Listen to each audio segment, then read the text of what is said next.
Hi, hello என் இனிய தமிழ் மக்களே! இந்த வார்த்தைக்கு சொந்தக்காரர் இப்ப நம்ம கூட இல்ல, மறைஞ்சுட்டாரு. அவருக்கு நம்மளோட ஆழ்ந்த இரங்கல்கள். ஸோ, இன்னைக்கு நாம என்ன படம் பார்க்க போறோம்ன்னு பார்த்துட்டீங்கன்னா, சும்மா ரத்தம் தெறிக்க தெறிக்க ஒரு ஹாரர், ஸ்லாஷர், த்ரில்லர் மூவி தான் பார்க்க போறோம். தன்னோட தங்கச்சிய காப்பாத்த தன்னோட டாக்ஸிக்கான அப்பாவ கொன்னுட்டு ஜெயிலுக்கு போற ஹீரோயின். வெளிய வந்து தன் தங்கச்சிய தேட ஆரம்பிக்க, அவங்களுக்கு காத்திருக்கு பாருங்க ஒரு பயங்கரமான ட்விஸ்ட்டு. அதுக்கு பின்னாடி என்னாச்சுங்கிற கதைய சொன்ன ஒரு படம் தான் "they will kill you". Welcome to Tamil story board. இன்னைக்கு ஸ்டோரி போல நாம பார்க்க போற story "they will kill you". கதைக்குள்ள போலாமா? ஓப்பன் பண்ணதும் நல்லா மழை பெஞ்சுட்டு இருக்கு. 2 பொண்ணுங்க எதையோ பார்த்துட்டு ரோட்டோரமா நின்னுட்டு இருக்காங்க. ஒரு ஓவியத்த பார்த்துட்டு இருக்காங்க. அதுல சில பேர் டேபிள்ல உட்கார்ந்துட்டு இருக்காங்க. உயரமான பொண்ணு நின்னுட்டு இருக்காங்க இல்லையா? இவங்க தான் அக்கா. அந்த சின்ன பொண்ணு அவங்களோட தங்கச்சி. 2 பேரும் அவசர அவசரமா அங்க இருக்கிற ஒரு டிபார்ட்மெண்ட் ஸ்டோர்க்குள்ள நுழையிறாங்க. "என்ன வேணுமோ சீக்கிரம் எடுத்துக்கோ. நாம நியூயார்க் போகணும்னா கையில காசு இருக்காது. பார்த்து செலவு பண்ணு." அப்படின்ட்டு அக்கா சொல்றாங்க. ஆனா அந்த குட்டி பொண்ணு ஒரு சாக்லேட் பெட்டிய ஏக்கமா பார்க்க பொக்குன்னு போயிடுறா குழந்தை. ஆனா அவங்க அக்கா அந்த பக்கம் போனதும் அத எடுத்து பேக்ல ஒளிச்சு வச்சுக்கிறா. சமத்து. வால் இல்ல இது. அப்ப யாரோ அந்த ஸ்டோருக்குள்ள நுழையிற சத்தம் கேட்க 2 பேரும் போய் ஒளிஞ்சுக்கிறாங்க. வந்தவர் அந்த பொண்ணுங்கள பத்தி கேட்க கடைக்காரர் உட்பக்கமா கை காட்டுறாரு. அவர் இவங்கள தேடி உள்ள வர்றாரு. உடனே இவங்க 2 பேரும் ஸ்டோர விட்டு வெளிய ஓடுறாங்க. அந்த சத்தம் கேட்டு வந்தவர் அவங்கள தொரத்த ஆரம்பிக்கிறாரு. மழையில வேகமா ஓட முடியல. நல்லா வகையா மாட்டிக்கிறாங்க. வந்தவர் வேற யாருமே இல்ல. இவங்களோட அப்பா தான். ரொம்ப கொடுமைப்படுத்துனதுனால அவர்கிட்ட இருந்து தப்பிக்க ட்ரை பண்ணி தான் மாட்டிக்கிறாங்க. ஒரு இடத்துல நல்லா லாக் பண்றாரு. மாட்டிக்கிறாங்க. என்ன பண்ண போறாங்க அப்படின்னு சொல்லிட்டு நமக்கு இருக்கும். அப்பதான் கன் எடுத்து நீட்டுறாங்க அந்த அக்கா. "எங்கள விடுங்க. நாங்க போகணும். மீறி பக்கத்துல வந்தா சுட்டுருவேன்" அப்படின்னு மிரட்ட, அத கண்டுக்காம அவர் பக்கம் வர அவ்வளோதான். உரி அழுத்துட்டு இருக்கிற நல்லா ஹார்ட் கிட்டயே இறங்குது புல்லட். அவர் அங்க சரிஞ்சு விழ இவங்களுக்கு கை நடுங்க ஆரம்பிக்குது. தங்கச்சிய பார்க்குறாங்க. இந்த சூழ்நிலையில அவள காப்பாத்த முடியாதுன்னு தெரிஞ்சதும், அங்கருந்து ஓட ஆரம்பிக்கிறாங்க. கண்ணு மண்ணு தெரியாம ஓட ஆரம்பிக்கிறாங்க. மழை நல்லா முகத்துல அடிக்க ஆரம்பிக்குது. தூரத்துல சைரன் சத்தமும், மஞ்சள் வெளிச்சமும் முகத்துல படுது. அப்படியே கட் பண்ணி 10 வருடத்துக்கு பிறகு அப்படின்னு சொல்லிட்டு படத்த ஆரம்பிக்கிறாங்க. நல்லா மழை பெஞ்சுட்டு இருக்கு. அந்த அக்கா ஒரு கட்டடத்துக்கு வெளிய நின்னுட்டு இருக்காங்க. பாருங்க, இப்ப எப்படி வளர்ந்து நிக்கிறாங்கன்னு. அந்த கட்டடத்துக்கு முன்னாடி விர்ஜில்னு போட்டிருக்கு. அங்க இருக்கிற கதவுக்கு மேல ஏதோ வித்தியாசமான மிருகத்தோட படம் போட்டிருக்கு. நடுக்கத்தோட காலிங் பெல் அடிக்க, உள்ள இருந்து ஒரு லேடி வர்றாங்க. யாருன்னு இவங்கள பார்த்து கேட்க, "என் பேர் இசபெல்லா. வீட்டு வேலைக்கு வந்திருக்கேன்." அப்படிங்கிற மாரி சொல்றாங்க. இவங்க ஐடி எடுத்து காட்ட, அவங்களும் இவங்கள உள்ள வர சொல்றாங்க. தன்னை லில்லின்னு அறிமுகப்படுத்திக்கிறாங்க. இசபெல்லா உள்ள வர்றாங்க. இங்கிருந்து இவங்கள நான் ஹீரோயின்னு கூப்பிடுறேன். ஹீரோயின் அப்படியே சுத்தியும் பார்க்குறாங்க. அந்த கட்டடம் இன்னும் பழமை மாறாம இருக்கு. அங்க இருக்கிற கதவுகள், விளக்குகள், பொருட்கள் எல்லாம். லில்லி ஹீரோயின் உள்ள வந்ததும் கதவ லாக் பண்றாங்க. அந்த கதவுக்கு 3 தாழ்ப்பாள் இருக்கு. தடால், தடால், தடால்னு 3ம் சாத்த அப்படியே உள்ள போறாங்க. அங்க சோஃபால சில பேர் உட்கார்ந்திருக்க, அவங்க கிட்ட ஹீரோயின் லில்லி அறிமுகப்படுத்துறாங்க. அதுல ஒருத்தர் பெரிய ஜுவல் ஷாப் இருக்குன்னும், அவங்க பேரு ஷரோன்னும், இன்னொருத்தர் வயசான லேடி ரைட்டர்ன்னு சொல்றாங்க. அவங்க ஹீரோயின்ட்ட ரொம்ப தன்மையா பேசுறாங்க. அவங்களுக்கு ரொம்ப பிடிச்சிருக்கு ஹீரோயின. அதுல ஒரு யங் லேடி ஹீரோயினுக்கு போர்த்தி விடுறாங்க, குளிரும்னு சொல்லிட்டு. சரின்னு சொல்லிட்டாங்க அந்த ஹீரோயின், அப்புறம் லில்லி 2 பேரும் நகர, அப்படியே கீழ இருக்கிற ஃப்ளோர் தான் காட்டுறாங்க. அங்க நெறைய பெண்கள் வந்து சீருடை அணிஞ்சு வேலை செஞ்சுட்டு இருக்காங்க. கிட்டத்தட்ட பார்க்கறதுக்கு எல்லாம் ஒரே மாரி இருக்காங்க. வேலைக்கார பெண்கள் அப்படிங்கிற மாரி நம்ம லில்லி வந்து சொல்றாங்க.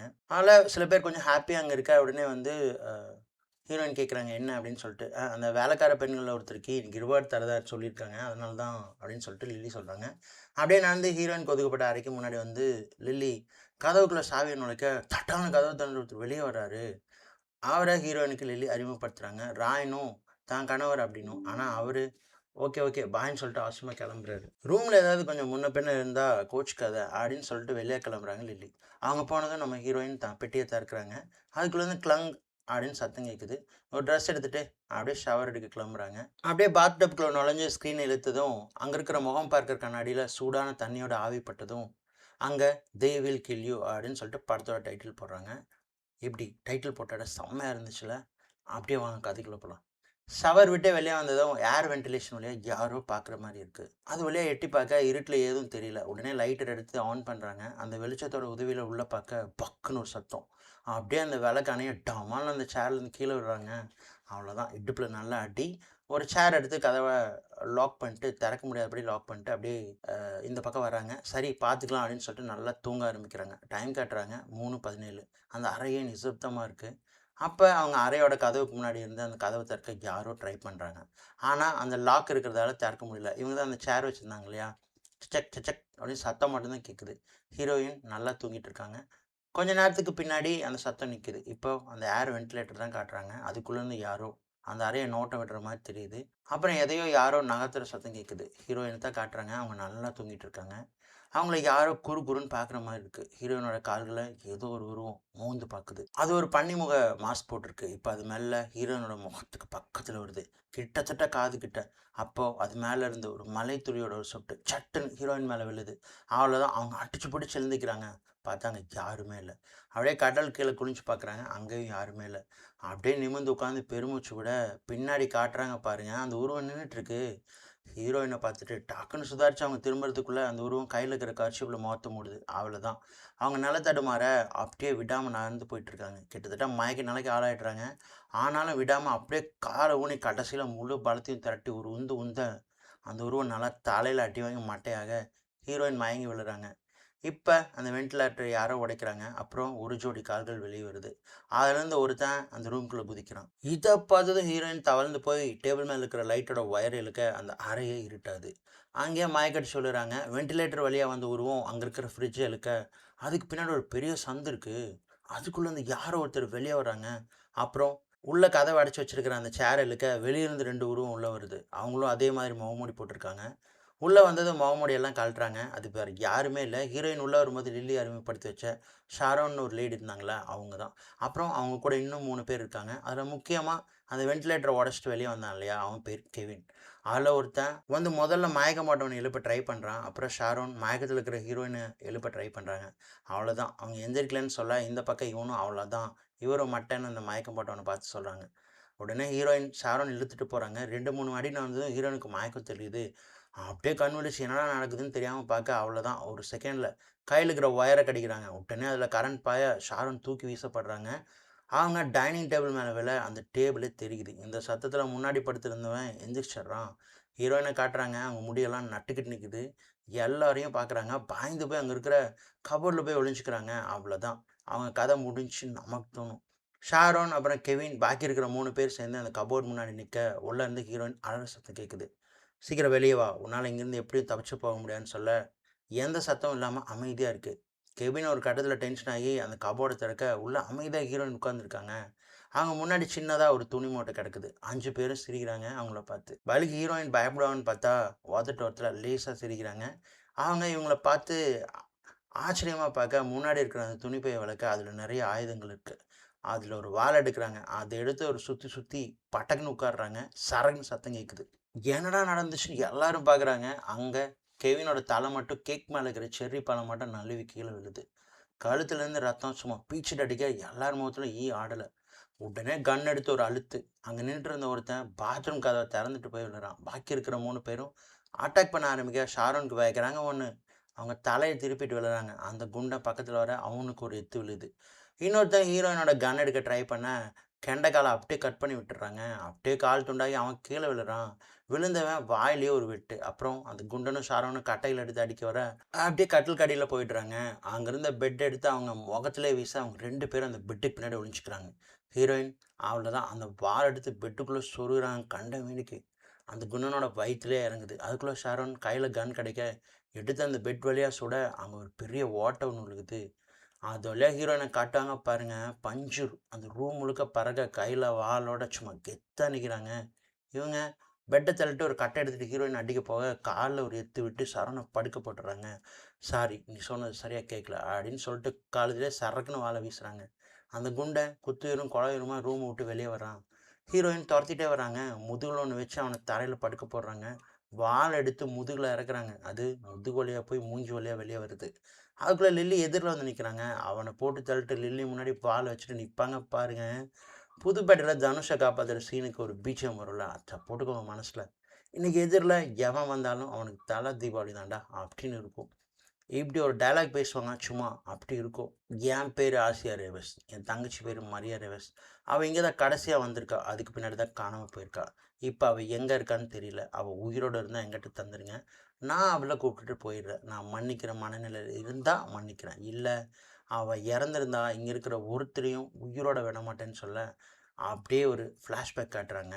இவங்க அப்பாவ சுட்டதுக்கு பிறகு ஜெயிலுக்கு போறாங்க. அங்க இருக்கிற ஒரு டிடெக்டிவ் மூலமா தங்கச்சி இந்த விர்ஜில் கட்டிடத்துக்கு வந்த பிறகு தான் காணாம போயிருக்காங்கன்னு தெரிய வருது. ஆனா, அதுல நெறைய பெரிய பணக்காரர்கள் இன்வால்வ் ஆயிருக்காங்கன்னும், ஜாக்கிரதையா ஹீரோயின் இருக்கவும் சொல்றாரு அவரு. ஜெயிலுக்குள்ளேயும் ஹீரோயின் ரக்கார்டு பீஸ் தான். உள்ள எல்லார்கிட்டயும் வம்பு வளர்த்துட்டு, அடி வாங்கிட்டு, அடி குடுத்துட்டு இருக்காங்க. இது எல்லாம் கேட்டுட்டு அங்க நின்னுட்டு இருக்க லில்லி சிரிக்கிறாங்க. இங்க வந்த யாரும் இதுவரைக்கும் உயிரோட வெளிய போனதில்ல. உன்னையும் அனுப்புற ஐடியா எனக்கு இல்ல. உன் குடும்பம் உனக்கு எவ்வளோ முக்கியமோ, அதே அளவுக்கு என் குடும்பமும் முக்கியம். கொஞ்சம் அங்க பாரு கண்ணா அப்படின்னு சொல்ல ஹீரோயின் புருவத்த சுருக்கிட்டு பின்னாடி பார்த்தா, அங்க வைக்கிறாங்க பாருங்க ட்விஸ்ட்டு.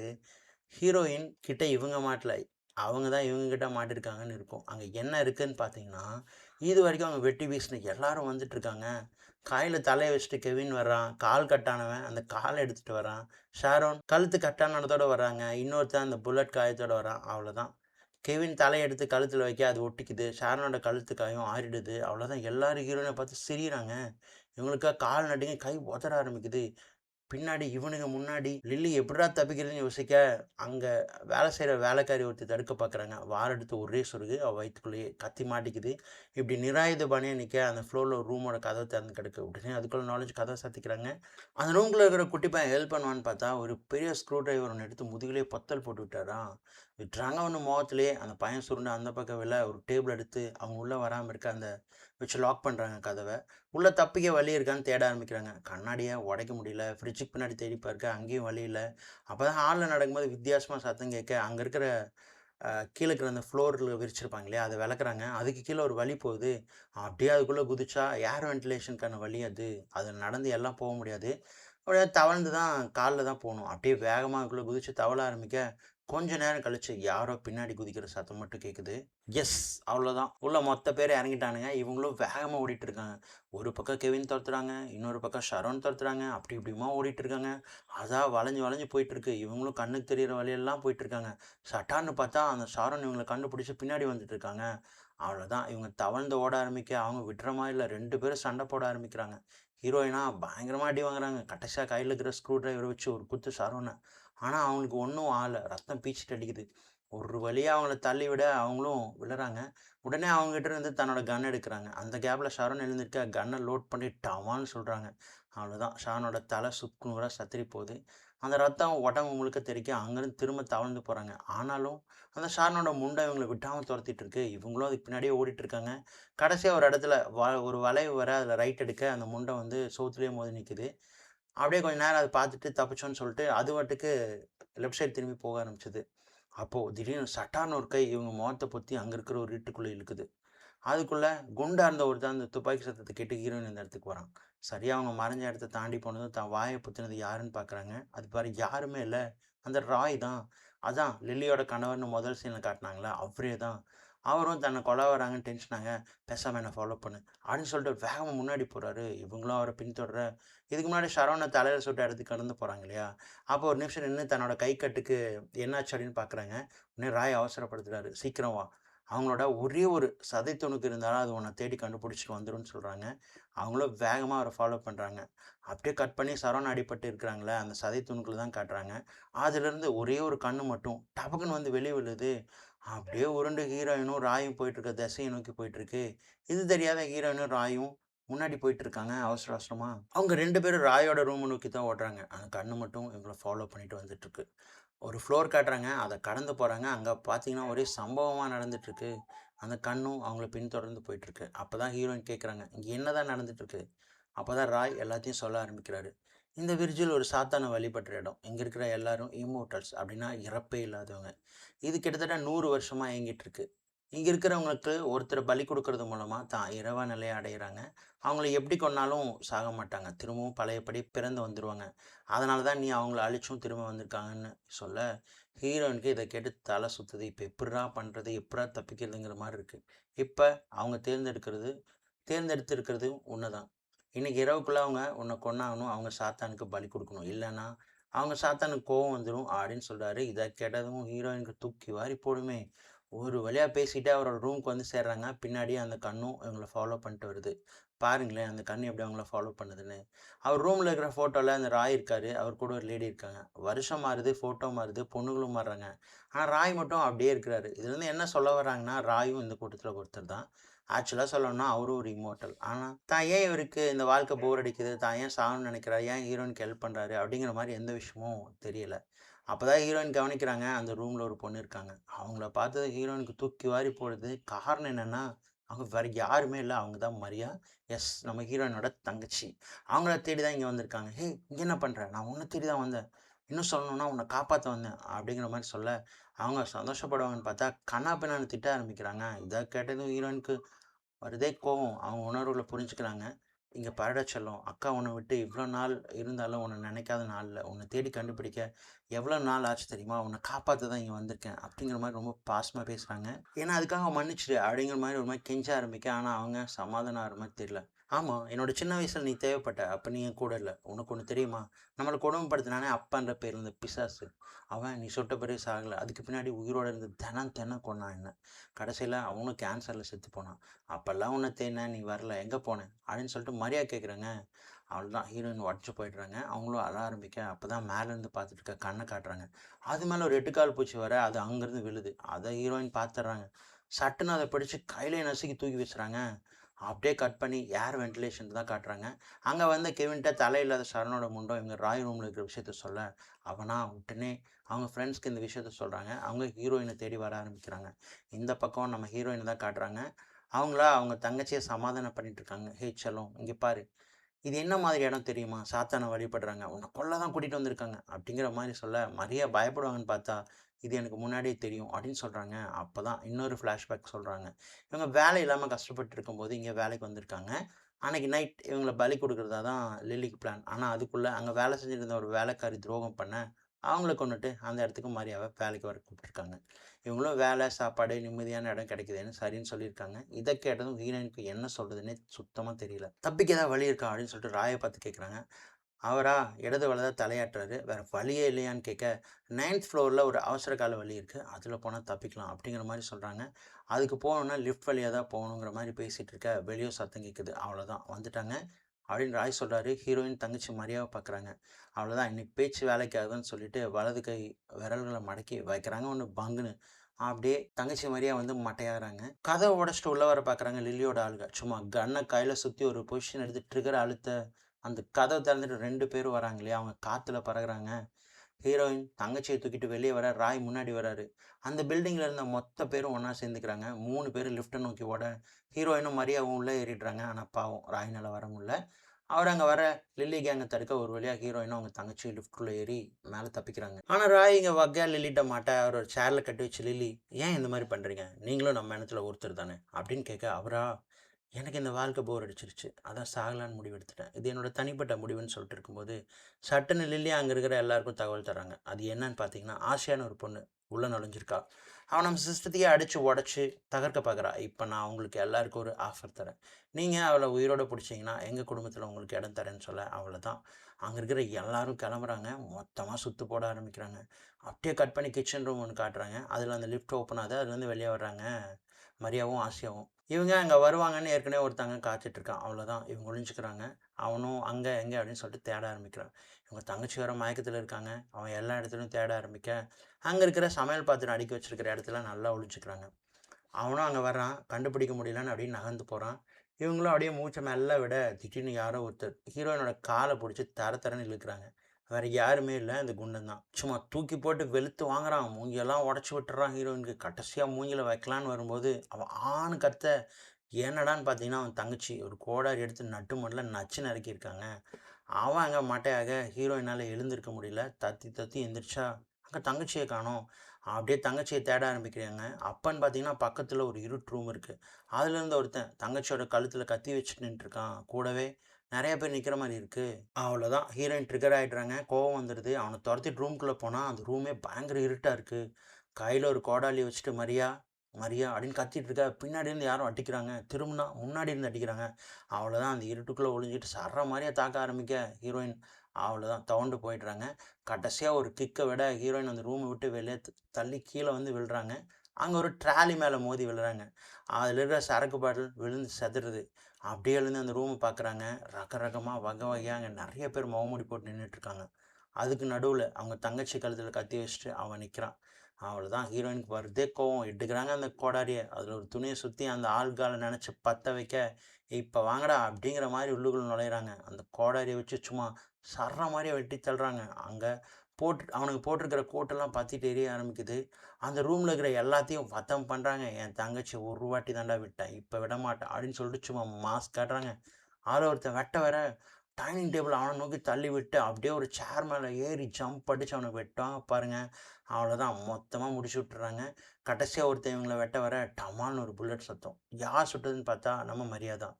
அப்படியே அங்கேருந்து 2 பேரும் தப்பிக்கிறாங்க. லிஃப்ட்டை நோக்கி ஓடி அது திறந்து உள்ளே நுழையிறாங்க. அப்படியே கட் பண்ணி லில்லியும் கெவினையும் காட்டுறாங்க. அவங்க ஹீரோயினை தேடிட்டு அந்த இருட்டு அறையில் சண்டை போட்டிருந்தாங்க இல்லையா, அங்கே வர்றாங்க. அங்கே இருக்கிறவங்ககிட்ட அடிபட்டு மிதிப்பட்டு கந்தெல்லாம் தொங்கிட்டு இருக்க அவங்ககிட்ட விசாரிக்கிறாங்க எங்கே போயிருப்பாங்கன்னு. அப்படியே கட் பண்ணி இந்த பக்கம் ஹீரோயினையும் அவங்க தங்கச்சியும் காட்டுறாங்க. அவங்க 2 பேரும் லிஃப்ட் மேலே உட்காந்துருக்காங்க. அப்படியே பேசிகிட்டே இருக்காங்க. சாரி, என்னால் தான் உனக்கு இந்த கஷ்டம். உன்னை சின்ன வயசில் நான் விட்டுட்டு போயிருக்கக்கூடாது அப்படின்னு ஹீரோயின் சொல்ல, அதெல்லாம் எதுவும் இல்லை அப்படின்னு சொல்லிட்டு மரியா வந்து ஹீரோனோட கை கட்டுக்கு வந்து மருந்து போட்டு விடுறாங்க. அப்படியே கட்டி விட்டுறாங்க. ஒரு வழியாக அப்படியே லில்லி வந்து கண்டுபிடிச்சிடுறாங்க இவங்க இங்கே தான் ஒளிஞ்சிட்ருக்காங்கன்னு. அவ்வளோதான். அந்த கிச்சனில் அடி வாங்கி படுத்தவன் லிஃப்ட்டுக்கு மேலே வந்துடுறான். இவங்க தப்பிச்சு ஏணி மேலே ஏற அவனா விடாமல் துரத்திட்டு இருக்கான். ஹீரோயின் அவசர அவசரமாக கன்னை லோட் பண்ண அப்பன்னு பார்த்து புல்லட் கீழே விழுகுது. அவனா இவங்களை விடாமல் நோக்கி வந்துட்டு இருக்கான்.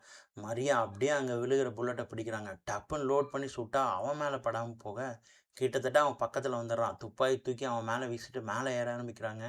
அப்படியே மேலே இருக்கிற டோரை திறந்துட்டு ஹீரோயின் மேலே ஏறுறாங்க பாருங்க. அவங்களுக்கு பின்னாடி மரியாவும் ஏறுறாங்க. ஏறினவங்க எதையோ பார்த்துட்டு வாயை பொளந்துட்டு நிற்கிறாங்க. அங்கே என்ன இருக்குன்னு பார்த்தீங்கன்னா லில்லி, ஷரோன் அப்புறம் கெவின் எல்லாரும் நிற்கிறாங்க. ஹீரோயினுக்கு தெரிஞ்சிருது கதை முடிஞ்சு. உடனே அவங்க என்ன பண்ணுறாங்கன்னு பார்த்தீங்கன்னா அப்படியே பின்னாடி வர்றாங்க. இங்கே பாருங்க, என்ன வேணால் பண்ணிக்கோங்க, என் தங்கச்சி விட்டுருங்க.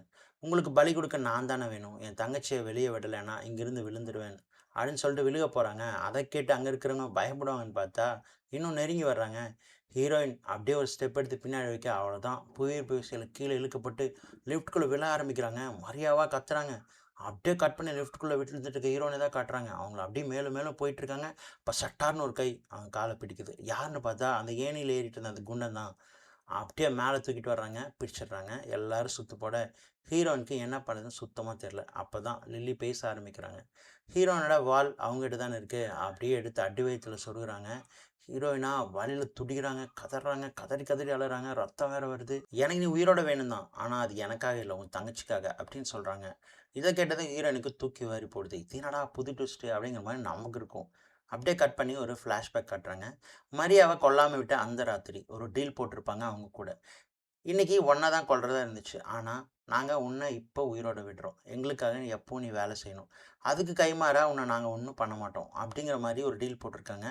ஆக்சுவலாக வந்து ஆசியாவே வேற ஒருத்தருக்கு பதிலாக தான் வந்திருக்காங்க. வர வேண்டியவளை தான் அவங்க கொல்றதா இன்றைக்கி பிளான் இருந்திருக்கும். ஆனால் இப்போ ஆசியா வந்ததால் எல்லாமே மாறிடுச்சு. எப்படியும் எங்களோட சாத்தானுக்கு இன்றைக்கி பலி கொடுத்தே ஆகணும் அப்படின்னு லில்லி சொல்லிவிட்டு ஒரு கத்தியால் வயிற்றில் குத்திடுறாங்க. இப்போ எங்கள் தலைவனை பார்க்க போகலாமா அப்படின்னு சொல்லிட்டு லில்லி மொத்த பேரையும் கூட்டிகிட்டு மேலே இருக்கிற ரூமுக்கு வராங்க. அங்கே டோரை திறந்தால் பெரிய ஏசி செட்டப் இருக்குது. அப்படியே பனிக்கட்டி எல்லா இடத்துலையும் பரவி மெழுகுவர்த்தி பற்ற வைக்கப்பட்டு விளக்கு வெளிச்சத்தில் அந்த இடமே மஞ்சளாக இருக்குது. அப்படியே தூரத்தில் காட்டுறாங்க ஒரு பன்னியோட தலை மட்டும் ஒரு கொம்பில் குத்தி வைக்கப்பட்டிருக்கு. அதோட காதில் ஒரு சங்கிலி மாட்டப்பட்டு பேனை ஒன்று தொங்கிட்டு இருக்கு. அதுக்கு பின்னாடி ஒரு ஸ்க்ரீன் இருக்குது. எல்லாரும் அதுக்கு முன்னாடி போய் நிற்க வைக்கிறாங்க லில்லி. லில்லி அந்த ஸ்க்ரீனை பார்த்து இதோ உங்களுக்கான பலி வந்துருச்சு அப்படிங்கிற மாதிரி சொல்ல ஸ்க்ரீனுக்கு பின்னாடி இருந்து ஒரு உருவம் மெல்ல கையை விரிச்சுட்டு நிற்குது. அப்படியே சில் அவுட் ஷாட்டில் காட்டுறாங்க. மெல்ல அதோட கைகள் அந்த மெழுகுவர்த்தி வெளிச்சத்தை கடந்து அந்த பன்னியோட தலைக்குள்ளே நுழையுது. அது ஒரு அமைதியாக இருந்த அந்த இடம் அப்படியே ஒரு மாதிரி வெளிச்சம் பரவ ஆரம்பிக்குது. இப்போது அந்த பன்னி வந்து அப்படியே கத்த ஆரம்பிக்குது. அதோட கண்கள் இப்போ பார்க்க மனித கண்கள் மாதிரி இருக்குது. லில்லி ஆசியாவோட வயிற்றுக்குள்ளே கையை விட்டு ரத்தத்தை எடுத்து அந்த பனிமூக்கு கிட்ட நீட்ட அது இன்னும் உரும ஆரம்பிக்குது. மரியா பயந்துட்டே நிற்கிறாங்க. ஆசியா வழியில் கதறிட்டு இருக்காங்க. பாக்கி இருக்கிற எல்லாரும் பயத்தோட அந்த உருவத்தை பார்த்துட்டு இருக்கும்போது அப்படியே லில்லி பேச ஆரம்பிக்கிறாங்க. ராய் தன்னோட முடிவை தேர்ந்தெடுத்துட்டாரு. அவருக்கு நிரந்தரமான விடுதலை வேணுமா அப்படின்னு சொல்ல அந்த உருவம் பேச ஆரம்பிக்குது. அப்படின்னா அந்த ராய் பேரை அழிச்சிடுறேன் அப்படின்னு சொல்லிட்டு தான் முதுகில் இருக்கிற அவரோட பேரை அழிச்சிக்கிட்டு அப்படியே காட்டுறாங்க பாருங்க. முதுகில் நிறையா பேரோட பேர் இருக்குது. அவங்களாம் யாருன்னு பார்த்தா இம்மோர்டல். லில்லி ராயை பார்க்குறாங்க. அவர் ஒரு மாதிரி இவங்கள பார்க்க ஒரு கத்தி எடுத்து சரக்குன்னு கழுத்தில் இருக்க அவ்வளோ தான் அவர் மர்கை ஆகிடுறாரு. அவர் தூக்கி அங்க இருக்கிற ஒரு பாக்ஸ்ல போட, அப்படியே அடுத்து யாருன்னு கேட்க மொத்த கண்ணும் மரியா பக்கம் திரும்புது. இப்ப இழுத்துட்டு வராங்க ஆசியாவ அந்த சைத்தானுக்கு முன்னாடி. எல்லாரும் அவங்கள பிடிச்சுக்கிறாங்க. மரியா அழுதுட்டே தான் அக்காவ பார்த்து ஃபீல் பண்ணிட்டு இருக்காங்க. ஆசியாவும் தான் தங்கச்சி தானே அப்படின்னு சொல்லிட்டு அவங்களும் வலியோட பார்த்துட்டு இருக்கும்போது, லில்லி மரியாட்ட சொல்றாங்க, "சீக்கிரமா வேண்டிட்டு சடங்கு செய்" அப்படிங்கிற மாரி சொல்ல, அந்த சைத்தான் இவங்கள பார்க்குது. "ஒன் டெத், ஒன் லைஃப்" அப்படிங்கிற மாரி அது சொல்ல, மரியா அது பக்கத்துல போய் அது காதுல தொங்கிட்டு இருக்க பேனாவ எடுத்து, அது முதுகுல பெயர் எழுதுறாங்க. அதுவா பயங்கர எக்ஸைட்மெண்ட்ல உருமிட்டு இருக்கு. எழுதி முடிச்சுட்டு ஆசியாக்கு எதிர்ல நிக்கிறாங்க. எல்லாரும் அவங்களே பார்த்துட்டு இருக்க, இப்ப எடுக்குறாங்க கத்திய. அவ்வளோதான். ஆசியா கதை முடிய போது. ஷாரோன், கெவின், லில்லி எல்லாம் பார்த்துட்டு இருக்காங்க. அப்ப மரியா பேசுறாங்க. "அக்கா, நான் உங்களுக்காக இதுவரை எதுவும் பண்ணதில்ல. என்னால தான் நீங்க ஜெயிலுக்கு போய் ரொம்ப கஷ்டப்பட்டீங்க. என்னால இங்கிருந்து உன்ன காப்பாத்த முடியல. இப்ப இருக்கிற ஒரே வழி இதுதான்" அப்படின்னு சொல்லிட்டு கத்தி எடுத்து கழுத்த அறுத்துக்கிறாங்க. பார்க்குற எல்லாத்தையும் தூக்கி வாரி போடுது. ஆசியா இத பார்த்துட்டு அப்படியே மயக்கடிச்சு பக்கத்திலேயே விழுறாங்க. எல்லாரும் குயோ முயோன்னு கத்த, என்னடா இப்படி ஆச்சுன்னு நமக்கு இருக்கும். ஆக்சுவலா மரியா என்ன பண்ணியிருக்காங்கன்னு பார்த்தீங்கன்னா, அவங்க அந்த பன்னி மேல தான் அக்கா பேர் எழுதிட்டு, அவங்க உயிருக்கு பதிலா தான் உயிர தந்திருக்காங்க. அப்படின்னா என்ன அர்த்தம்? எஸ், இப்ப மரியாவும் இம்மோர்டல் ஆயிட்டாங்க. ஆசியாவோட காயம் இப்ப நல்லா போகுது. இப்ப எந்திரிக்கிறாங்க. செம்ம பிஜிஎம் ஒண்ணு ப்ளே ஆக, அப்படியே ஒரு கத்திய தூக்கிட்டு நிக்கிறாங்க பாருங்க. இந்த சீனு செம மாஸா இருக்கும். அவ்வளோதான். கத்தி எடுத்து அந்த பன்னியோட தோலத்த சீவுறாங்க. அதுல மரியா, ஆசியாவோட பேர் எழுதுனாங்கல்ல, அந்த தோலோட பிட் மட்டும் கைக்கு வருது. அத எடுத்து ஃபேன் பாக்கெட்ல போட்டு, "இப்ப வாங்கடான்னு" சொல்லிட்டு சும்மா அடிச்சு நவுத்துறாங்க. வர்ற எல்லாத்தையும் வெட்டி வீசுறாங்க. கெவினா சோத்தோட சோறா ஒட்ட வைக்கிறாங்க. ஷாரோனோட கழுத்துல ஒரு டேக்கா போட அவங்க சரிஞ்சு விழுறாங்க. லிஃப்ட்ல சண்டை போட்டவன் வாயிலேயே பைப்ப சொருவி தூக்குறாங்க. ஆனா, அதுக்குள்ள அந்த பன்னி தலைய மாட்டிட்டு லில்லி வந்துடுறாங்க. ஹீரோயினால சமாளிக்க முடியல. அதுவா வளைஞ்சு வளைஞ்சு சண்டை போடுது. அவங்கள தூக்கி கட்டாசுது. ஒரு கட்டத்துல சுத்தமா முடியல ஹீரோயினால. அவ்வளோதான், ஹீரோயினோட எனர்ஜி ஃபுல்லா ட்ரை ஆயிருது. கடைசியா லில்லியோட கழுத்துல வால சொருகி தூக்க, அவ்வளோதான். தலை கழண்டுக்குது. வைக்கிறாங்க தாடையிலே ஒண்ணு. லில்லி தெறிச்சு போய் அந்த பன்னி தலை மாட்டியிருந்ததுல, அந்த கொம்புலயே விழறாங்க. அவ்வளோதான், நல்லா சொருகிக்குது. அவங்களும் அங்கேயே விழ, இப்ப பார்க்குறாங்க அந்த பன்னி தலைய. "இருடா பன்னி மூஞ்சி வாயா! உன்னை என்ன பண்றேன்னு பாருன்னு" சொல்லிட்டு பெட்ரோல் அதுக்கு மேல ஊத்தி மொத்தமா எரிச்சு விடுறாங்க. அதில தீ பத்தி எரிய, அதில எழுதியிருக்கிற பேர் ஒண்ணு ஒண்ணா எரிய, இங்க இருக்கிற எல்லாருமே நிரந்தரமா இறக்க ஆரம்பிக்கிறாங்க. அப்படியே சும்மா மாஸா வெளிய தன் தங்கச்சி சடலத்த தூக்கிட்டு வெளிய வர்றாங்க. அங்க சில பேர் தடுக்க பார்க்க ஒரே ஒரு டயலாக் தான் சொல்றாங்க. "நான் உங்க இடத்துல இருந்தா பேசாம வழிய விட்டு நிப்பேன்" அப்படின்னு சொல்லிட்டு மொறைக்க, அப்படியே வழிய விடுறாங்க. கடைசியா அந்த வெர்ஜில் வீட்ட விட்டு முதன் முதலா உயிரோட வர்றாங்க. ரோட்டுக்கு அந்த பக்கம் ஒரு கார் நிக்க, அத நோக்கி வர்றாங்க. அது முதல் சீன்ல காமிச்ச டிடெக்டிவ் இருக்கார்ல, அவர்தான். கதவ திறந்து விடுறாரு. தங்கச்சி பாடிய உள்ள வச்சுட்டு முன்னாடி ஏறுறாங்க. அவர் "என்னாச்சு? உள்ள என்ன இருந்ததுன்னு?" கேட்க, "அதெல்லாம் ஒண்ணும் இல்ல" அப்படிங்கிற மாரி தலையாட்டும்போது, பாக்கெட்டுக்குள்ள இருந்து அந்த பன்னியோட தோல் நெளிய ஆரம்பிக்குது. வெளிய எடுக்குறாங்க. அதுல ஆசியா பேர் தானே இருக்கு. ஆனா டக்குன்னு பார்த்தீங்கன்னா, அது மரியான்னு மாறுது. உடனே பின்னாடி சீட்ல தன் தங்கச்சி உருள்ற சத்தம் கேட்க, என்னன்னு திரும்பி பார்த்தா, அவங்க கழுத்து காயம்லாம் நல்லாகி உயிரோட எழுந்திக்கிறாங்க. அத பார்த்ததும் அந்த டிரைவருக்கு கண்ணு மூடி திருகுது. இது எப்படிடா நடந்ததுன்னு பார்த்தீங்கன்னா, அந்த பன்னிய எரிக்கிறதுக்கு முன்னாடி அது வெட்டப்பட்ட தோல்ல தான் பேருக்கு பதிலா தன் தங்கச்சியோட பேர கரெக்ஷன் பண்ணியிருப்பாங்க. அதான் இப்ப இவங்க உயிரோட பிழைக்க காரணம். பார்த்தீங்களா? தன் தங்கச்சிக்காக எவ்ளோ கஷ்டப்பட்டு உயிர பணயம் வச்சு காப்பாத்திருக்காங்கன்னு. அப்படியே ஹீரோயினும் மாரியாவும் ஹக் பண்ணிக்கிறாங்க. உடனே அந்த டிடெக்டிவ் எங்க போறதுன்னு கேட்க, "எவ்வளவு தூரம் போக முடியுமோ அவ்வளவு தூரம் போ" அப்படிங்கிற மாரி இவங்க சொல்ல, காரும் அங்கருந்து நகர ஆரம்பிக்குது. அப்படியே அந்த பில்டிங்க காட்டுறாங்க. அதுலேருந்து புகை மட்டும் போயிட்டுருக்கு. அப்படியே வானத்த நோக்கி. ஸோ, அப்படியே இந்த ஆக்ஷன் பிளாக் படமும் முடியுது. ஸோ, எப்படி இருந்தது இந்த கதை? நல்லா சூப்பரா இருந்துச்சா? படம் முழுக்கவே பார்த்துட்டீங்கன்னா, சும்மா ஆக்ஷன் பின்னி பெடல் எடுக்கும். ஒரு நிமிஷம் கூட நிக்காம ஓடும். ஸோ, எப்படி இருந்தது இந்த கதை? இந்த கதை உங்களுக்கு பிடிச்சிருந்தா லைக் பண்ணுங்க, ஷேர் பண்ணுங்க, கமெண்ட் பண்ணுங்க. மறக்காம சப்ஸ்கிரைப் பண்ணுங்க. இதே மாரி ஒரு நல்ல கதையில திரும்ப கதைக்கலாம். பாய். Take care. டாடா.